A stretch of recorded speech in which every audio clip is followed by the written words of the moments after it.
So, I finally watched Thor Love and Thunder, and let's just say I was kinda disappointed. Bro, I'm really about to get your pickle chin that boy. Egg on that concrete head that boy. Oh, head on your dirt that boy stink ass. As a Marvel fan, I feel like these past few projects doesn't really hit the mark as well as the projects in the previous three phases. When Love and Thunder was released, I was really excited because they were bringing back Natalie Portman to play Mighty Thor, which, in my personal opinion, is one of my favorite Thors. And they were also introducing Gore the God Butcher as the main villain. I was so hyped for the movie, I didn't want to see anything about it. No trailers, no posters, nothing. When I finally watched it last week, I was very disappointed. For being the only character in the MCU to have 4 movies out right now, there is a lot of expectations. But before we get into why I feel this way about this movie, let's go into some pros. First off, Natalie Portman as Thor is the standout of this film. Even though Christian Bale is up there, in my personal opinion, I feel like she is the best written character and she is more interesting throughout the whole story. For the most part, the visuals were really stunning to look at. The set pieces and the final fight was also very mesmerizing. I can see where they put most of their money.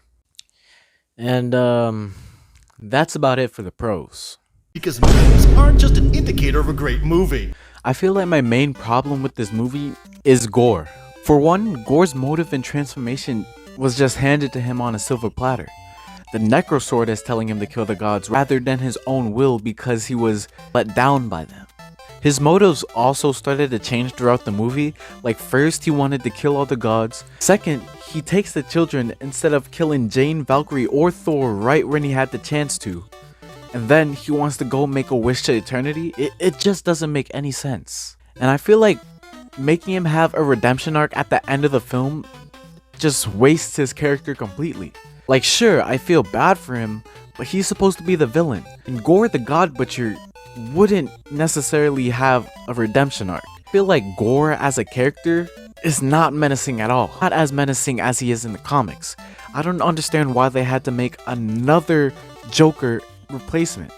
Another problem that I had with this movie was that it was trying to be too funny. And because of this, some of the serious and emotional points in the movie were just wasted. I mean, just look at Zeus. I thought that he was gonna be a very serious character, but no. They just did Russell Crowe dirty. And don't even get me started on Heimdall's son. When did bro have time to make a kid? And why does he look like that? What the hell? Honestly, it's all very baffling to me. And then with Valkyrie's character, I feel like she was wasted too. Like, even though she's king of Asgard and all that stuff, I still would have liked her to have more development. With maybe more of her past, or maybe her love life, something. I just felt like she was underused in this movie. But all in all, this movie didn't really do it for me. In my opinion, Ragnarok is still the better movie, and I feel like we didn't really need this movie.